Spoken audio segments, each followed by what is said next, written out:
মহিলাদের রুকু দেওয়ার সময় যদি টাকনুর গিরা দেখা যায় তাহলে কি নামাজ হবে? আমার মাথায় সবসময় টেনশন কাজ করে, থেকে বাঁচার উপায় কি? চুরি হওয়া জিনিস ফেরত পাওয়ার কোনো দোয়া বা আমল আছে কি? স্ত্রী গর্ভে থাকা সন্তান অবস্থায় সব থেকে বেশি কোন আমলটি করলে সন্তান নেককার হয় জানালে উপকৃত হতাম। আমার ঠান্ডা লেগেছে, নাকের সর্দি অনেক সময় জামায় বা গায়ে লেগে যায়, এটি কি নাপাক হয়ে যাবে এবং নিয়ম নামাজ পড়া যাবে? ফরজ নামাজের তৃতীয় রাকাতে সূরা ফাতিহার সাথে অন্য সূরা পড়লে সিজদাতেও দিতে হবে কিনা? আমার মা যদি বলেন এক মুষ্টির কম দায় রাখার জন্য, তাহলে কি তা করা যাবে? কোনো কুপ্রভাব থেকে রক্ষা পাওয়ার জন্য শুধু 3 কুল পড়াই কি যথেষ্ট, নাকি আরো কিছু করা দরকার? আমি নামাজ পড়ি কিন্তু কোরআন শরীফ পড়তে পারি না, কোরআন শরীফ শিখতেই হবে এমন কোনো বাধ্যবাধকতা আছে কি? বাচ্চার দাঁত উঠলে মানুষকে মিষ্টি খাওয়ানো বা কোনো আয়োজন করা কি বৈধ? চলুন আর বিলম্ব না করে আমাদের যে সমস্ত প্রশ্নগুলো ইতিমধ্যে চলে আসছে সেগুলোর উত্তর দেওয়ার পালায় আমরা প্রবেশ করি। তরিকুল ইসলাম লিখেছেন, আমার ঠান্ডা লেগেছে, নাকের সর্দি অনেক সময় জামায় বা গায়ে লেগে যায়, এটি কি নাপাক হয়ে যাবে এবং নিয়ম নামাজ পড়া যাবে? নামাজ পড়া যাবে, এতে নাপাক হবে না, তবে চেষ্টা করে যদি অন্য কিছু দিয়ে এটাকে পরিষ্কার করার, লেগে গেলে নাপাক হবে না। রবি হাসান লিখেছেন, কোনো কুপ্রভাব থেকে রক্ষা পাওয়ার জন্য শুধু 3 কুল পড়াই কি যথেষ্ট, নাকি আরো কিছু করা দরকার? অনেকগুলো আমল আছে,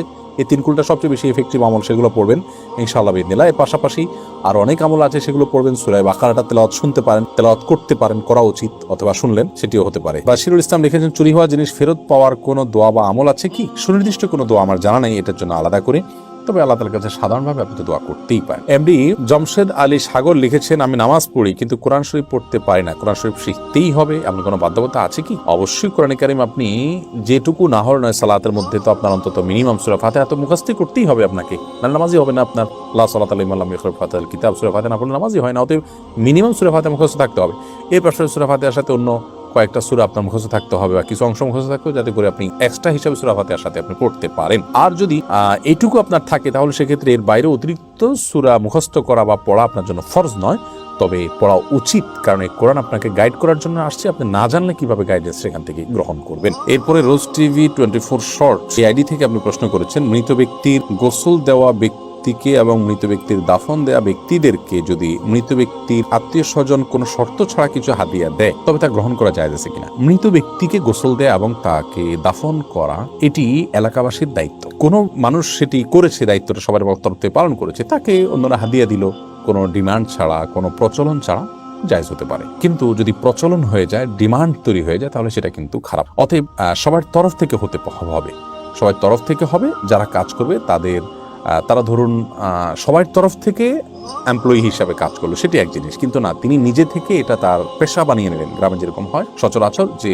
তিনি এই কাজ করেন, এর বিনিময়ে মৃত ব্যক্তির আত্মীয় স্বজন থেকে টাকা পয়সা নিয়ে থাকেন, এটা কিন্তু জায়েজ নয়। এমনি মাহিন আপনি লিখেছেন, বাচ্চার দাঁত উঠলে মানুষকে মিষ্টি খাওয়ানো বা কোনো আয়োজন করা কি বৈধ? শরিয়ার কোনো তো নির্দেশনা নেই। এটি যদি আমাদের সামাজিক কালচারের অংশ হয় যে দাঁত উঠছে, সে এজন্য পারিবারিকভাবে তারা আনন্দ করছেন যে হ্যাঁ সে খেতে পারছে ইত্যাদি, তাহলে সেটা জাস্ট আমাদের সামাজিক কালচার হিসাবে মোবাহ হতে পারে যদি শরিয়া বিরোধী কোনো কিছু না হয়। আর এটাকে যদি ইসলামিক দৃষ্টিকোণ থেকে কোনো করণীয় মনে করে কেউ, তাহলে সেটি ভুল হবে, সেটি ভ্রান্তি হবে। আসমা আফতা এটি থেকে আপনি লিখেছেন, ফরজ নামাজের তৃতীয় রাকাতে সূরা ফাতিহার সাথে অন্য সূরা পড়লে সিজদাতেও দিতে হবে কিনা? অন্য সূরা পড়েছেন তৃতীয় রাকাতে ফরজ নামাজে, তার কারণে আপনাকে সিজদাতেও দিতে হবে, প্রায়শ্চিত্ত করতে হবে, এর জন্য এরকম কোনো কথা কিন্তু নেই। রোমিও এআরডি থেকে আপনি লিখেছেন, কাবিন করে স্ত্রীকে তার বাপের বাড়ি রেখে দিয়েছি, আমার আর্থিক অবস্থা ভালো না, তাই তাকে আনতে পারছি না, এই পরিস্থিতিতে আমি কি করতে পারি এবং কতদিন এভাবে স্ত্রী বাপের বাড়ি থাকতে পারবে? দেখুন, আপনি বিয়ে করেছেন মানে স্ত্রীর ভরণ পোষণ দিয়ে তাকে ঘরে তুলে আনা আপনার দায়িত্ব। আপনি পারছেন না, তাদের সাথে বোঝাপড়া আছে, তার ভিত্তিতে তিনি সেখানে থাকেন, এটা তো অসুবিধা নেই। এরকম কোনো টাইম লিমিট নাই যে এতদিন এর মধ্যে আপনাকে উঠে আনতে হবে, না বৈবাহিক সম্পর্ক থাকবে না। তবে হ্যাঁ, আপনার কর্তব্য হলো খুব দ্রুততার সাথে উদ্যোগী হয়ে তাকে আপনি উঠে নিয়ে আসবেন, কারণ বাবা বাড়িতে থেকে তাদের খরচ খরচায় তিনি লালিত পালিত হবেন, এটি কিন্তু হওয়া উচিত নয় এবং এটি আপনার অধিকারও নয়। তো যার কারণে খুব দ্রুততার সাথে এটি করা উচিত, অন্যথা আপনি বিবাহের উদ্যোগ এভাবে অনিশ্চিত অবস্থাতে আপনি কেন গ্রহণ করলেন? এই উদ্যোগ গ্রহণ করাটা আপনার সঠিক হয়নি। এমডি আব্দুল্লাহ আপনি লিখেছেন, কারো গাছের ফল না বলে খেলে পরবর্তীতে সমপরিমাণ টাকা গাছের মালিকের মোবাইল রিচার্জ করে দিলে দায়মুক্ত হবে কিনা? না বলে খেয়েছেন, তখন আপনি হয়তো বুঝেননি, পরবর্তীতে আপনার মধ্যে অনুশোচনা এসেছে, আলহামদুলিল্লাহ, তো আপনি তওবা করে ফিরে এসেছেন, আল্লাহর কাছে মাপ চেয়েছেন এবং তার টাকাটা তার কাছে ফেরত দিয়েছেন, তাকে মূল্যটা ফেরত দিয়েছেন, আলহামদুলিল্লাহ। আশা করা যায় যে আপনি দায়মুক্ত হবেন। এরপরে এমডি জসিম আপনি ইউটিউব চ্যানেলে লিখেছেন, আমার মা যদি বলেন এক মুষ্টির কম দায় রাখার জন্য, তাহলে কি তা করা যাবে? না, লা তাআতা লিমাখলুকিন ফি মাসিয়াতিল খালিক, সৃষ্টিকর্তার অবাধ্য হয়ে আপনি কোনো স্রষ্টার কথা শুনতে পারবেন না, সে কোনো সৃষ্টির কথা শুনতে পারবেন না। সেটা আপনার মা হতে পারে, সেটা আপনার বাবা হতে পারে।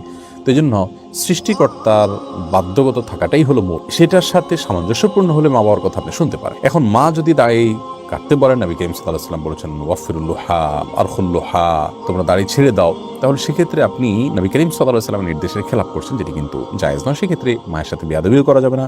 তাকে খুবই বিনয়ের সাথে, বিনম্রর সাথে বুঝিয়ে আপনি আপনার কাজটি করার চেষ্টা করবেন। হাসান মাহদি লিখেছেন, স্ত্রীর গর্ভে থাকা সন্তান অবস্থায় সব থেকে বেশি কোন আমলটি করলে সন্তান নেককার হয় জানার উপকৃত হতাম। সবচেয়ে বেশি আমল করবেন 5 ওয়াক্ত সালাত খুব গুরুত্বের সাথে করার পাশাপাশি সকল গুনাহ থেকে বেঁচে থাকবেন। গান বাদ্য বাজনা এগুলো শুনবেন না, অহেতুক আপনার ফিল্ম ইত্যাদি দেখবেন না, নিজেকে হারাম কাজ থেকে বাঁচিয়ে রাখবেন। এর পাশাপাশি কোরআন তেলাওয়াত বেশি বেশি করে শুনবেন এবং পড়বেন। তেলাওয়াত করবেন এবং তেলাওয়াত শুনবেন, এই দুটি কাজ আপনি নিয়মিত করবেন। আল্লাহর কাছে দোয়াটা খুব বেশি করবেন। এই কাজগুলো আপনি করবেন। আমি আবারও বলছি, প্রথমত 5 ওয়াক্ত সালাতকে খুব সুন্দরভাবে, যতটুকু সম্ভব, যত সুন্দর করে সম্ভব আপনি নিয়মিত আদায় করবেন।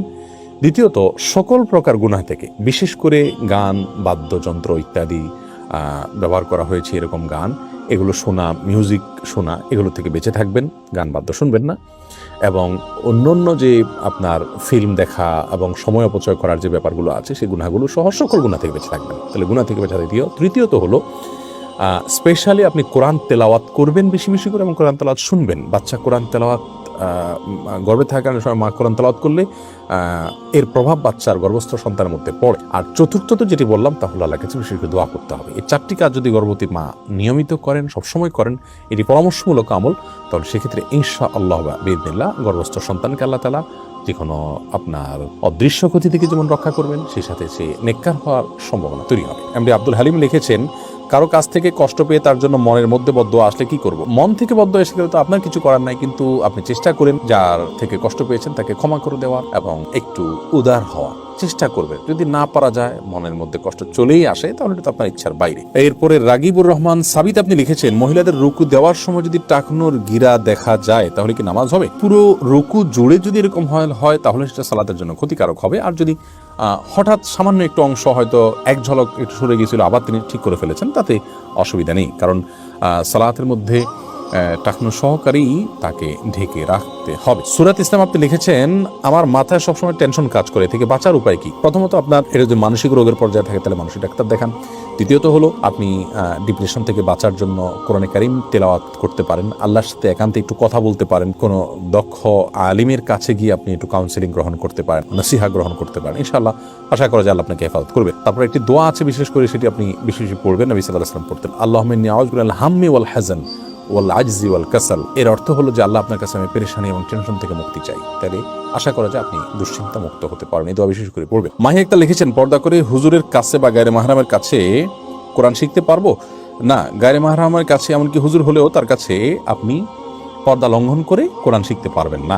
আপনাকে কোরআন শিখতে হলেও পর্দার মধ্যে থেকে শিখতে হবে। হয় নারী শিক্ষিকার কাছে শিখবেন, আর পুরুষ শিক্ষকের কাছে যদি শিখতে হয়, নারী শিক্ষক যদি না পাওয়া যায়, তাহলে পর্দার আড়াল থেকে শিখবেন। একাকী শুধুমাত্র আপনার শিক্ষক এবং শিক্ষার্থী থাকবেন না, বরং সেখানে অন্য শিক্ষার্থীদেরকে রাখবেন পর্দার আড়ালে, যাতে করে ফিতনার যত পথ আছে সেগুলো রুদ্ধ হয়ে যায়।